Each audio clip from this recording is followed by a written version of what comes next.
오늘 수요일 새벽 묵상 말씀입니다. 잠언 7장 1절부터 27절까지의 말씀입니다. 구약 성경 917면에 있습니다.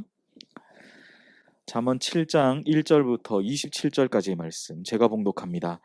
내 아들아 내 말을 지키며 내 계명을 간직하라. 내 계명을 지켜 살며 내 법을 내 눈동자같이처럼 지키라. 이것을 내 손가락에 매며 이것을 내 마음판에 새기라. 지혜에게 너는 내 누이라 하며 명철에게 너는 내 친족이라 하라. 그리하면 이것을 너를 지켜서 음녀에게 말로 호리는 이방 여인에게 빠지지 않게 하리라. 내가 내 집 들창으로 살창으로 내다보다가 어리석은 자 중에 젊은이 가운데에 한 지혜 없는 자를 보았노라. 그가 거리를 지나 음녀의 골목 모퉁이로 가까이하여 그의 집 쪽으로 가는데 저물 때 황혼 때 깊은 밤 흑암 중에라. 그때 기생의 옷을 입은 간교한 여인이 그를 맞으니 이 여인은 떠들며 완악하며 그의 발이 집에 머물지 아니하여 어떤 때에는 거리 어떤 때에는 광장 또 모퉁이마다 서서 사람을 기다리는 자라. 그 여인이 그를 붙잡고 그에게 입맞추며 부끄러움을 모르는 얼굴로 그에게 말하되 내가 화목제를 드려 서원한 것을 오늘 갚았노라.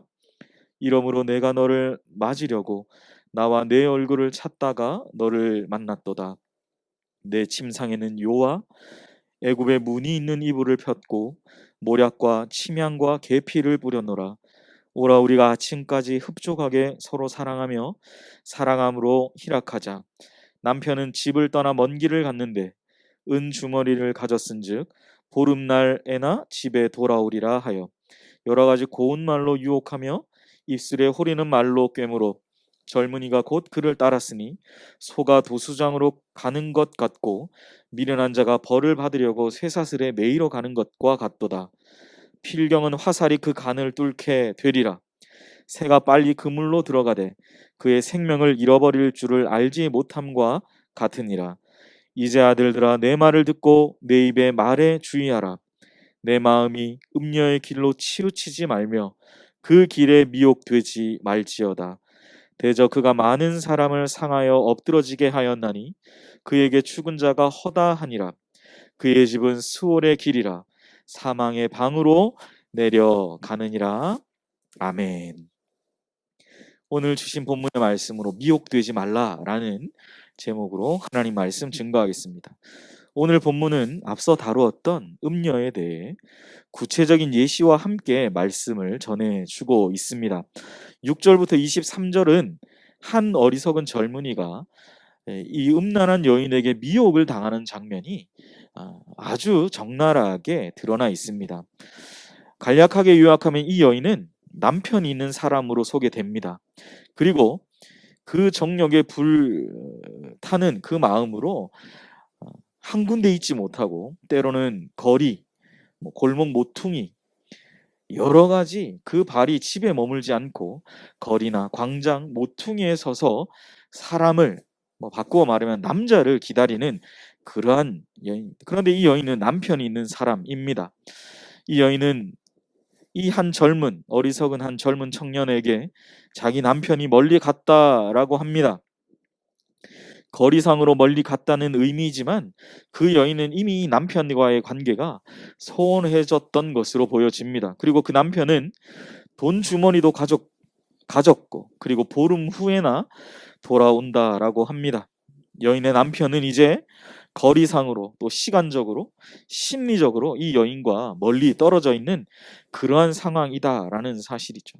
사랑하는 여러분, 우리가 주목해야 될 것은 이러한 적나라한 성적인 묘사가 아니라 이처럼 관계의 문제는 결국 멀리 떨어지고 소원해지면서부터 발생하게 된다라는 거예요.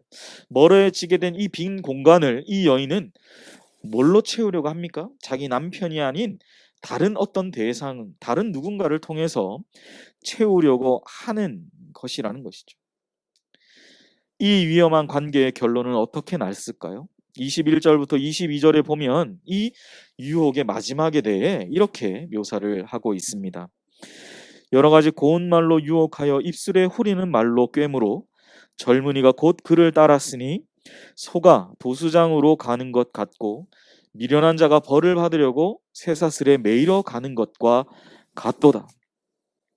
오늘 본문은 한 여인과 젊은 청년의 미혹됨으로 발생한 사건을 보여주지만, 이걸 다시 우리가 바꾸어서 말해보면, 우리의 삶에 적용해 본다면, 우리의 삶에 허전한 그러한 빈 공간이 생기게 될 때 우리는 누구나 이 여인처럼, 또 이 청년처럼 누구에게나 생길 수 있는 그러한 유혹에 대한 이야기라는 것이죠.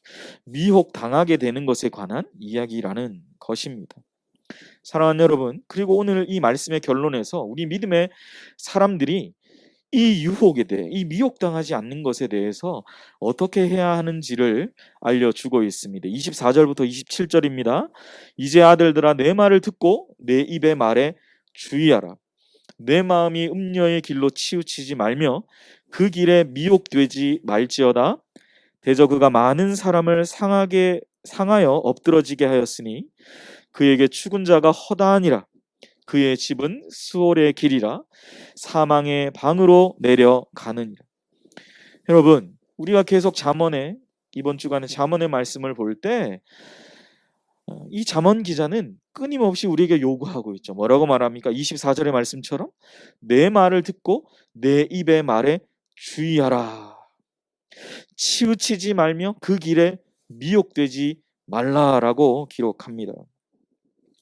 자신의 욕망을 제어하지 못하고 그 빈과 같은 비어있는 공허한 그러한 욕망, 그 공허함을 그 욕망에 이끄는 대로 가게 된다면 그 인생은 이 여인처럼, 또 이 젊은 청년처럼 완전히 무너진 인생이 되고 말 것입니다. 그러나 오늘 24절에서 27절에 말씀하시는데, 우리가 넘어지지 않고 치우치지 않고 미혹되지 않고 하나님이 말씀하시는 곳에 굳건히 서서 믿음의 길로 나아가게 된다면, 내 말을 듣고 내 입의 말에 주의하여 그 길을, 우리의 인생길을 걸어가게 된다면 우리는 욕망에 이끄는 대로 살아가는 것이 아니라 오늘 제목의 말씀처럼 미혹되지 않고 굳건하게 하나님이 주시는 귀한 믿음의 길을 걸어가게 될 줄 믿습니다. 오늘날 이 시대, 잠언 기자의 시도보다 상상할 수 없는 그 유혹의 시대입니다. 이러한 악한 시대 속에서, 오늘 하루의 시간 속에서 우리가 하나님이 부어주시는 그 사랑과 은혜를 망각하게 된다면, 그 공허한 채로 살아가게 된다면 우리는 욕망에 이끌려 살아갈 수밖에 없을 것입니다. 사랑하는 연희교회 성도 여러분, 오늘 하루 하나님께서 우리 각자에게 심어주신 이 삶의 자리에서 공허한 채로 욕망에 이끌려서 살아가는 그러한 자들이 아니라, 미혹되지 않고 그 말을 듣고 그 말에 주의하여 하나님이 주신 귀한 은혜에 깃대어서 살아가시는 우리 사랑하는 연희교회 모든 주님의 백성들 되시기를 주님의 이름으로 간절히 축복합니다. 기도하겠습니다. 사랑의 하나님 아버지, 오늘 잠언 7장의 말씀을 통하여 우리에게 한 음녀와 어리석은 젊은 청년의 이야기를 통하여 우리의 마음이 이렇게 공허하게 비게 될 때, 우리의 마음이 허전한 빈 공간이 그렇게 발생하게 될 때, 거리상으로 시간적으로 심리적으로 떨어지게 될 때, 하나님, 그때에도 하나님은 우리와 함께 하시고 하나님은 우리에게 그 믿음의 길을 걸어가라고 말씀하시는 분이심을 우리가 분명히 생각하게 하여 주시옵소서. 악한 시대 속에 하나님, 악한 말을 하고 악한 생각을 너무나 쉽게 하는 이 시대 가운데에서 그렇게 넘어지지 않고 하나님이 매일마다 부어주시는 그 사랑과 은혜, 그것에 기대어서 살아가는 우리 연희교회 모든 주님의 백성들 되게 하여 주시옵소서. 주께 감사와 찬양을 올려드리며 이 모든 말씀 예수님의 이름으로 기도하옵나이다. 아멘. 이 시간 우리 함께 기도하실 때 먼저 세상의 유혹에 넘어지지 않고 승리하는 삶을 살게 하여 주시옵소서. 또한 유혹의 시대에 연희교회를 굳건하게 붙들어 주셔서 하나님, 그 굳건함 가운데 우리 교회를 통하여 하나님이 하실 위대한 일을 감당하는 우리 모두가 되게 하여 주시옵소서. 또한 우리 선교사님이 기도하실 때 최종상 윤명희 선교사님의 사역을 위해 영국의 그 코로나의 상황이 너무나 안 좋은 상황 가운데 있습니다. 코로나19의 그 상황 가운데 또 건강을 지켜주시고 귀한 사명을 감당하는 우리 최종상 윤명희 선교사님 그 가정 되게 해달라고 기도해 주시기 바랍니다. 마지막으로 우리 33구역 김은옥 집사님, 백혈구 수치가 정상으로 회복되어 또 하나님 건강한 상태로 하나님 또 주님께 영광 돌리며 나아가는 우리 귀한 집사님 되시도록 우리 김은옥 집사님을 위해서 기도해 주시기를 바랍니다. 우리 가진 4가지 기도의 제목을 가지고 함께 기도합니다.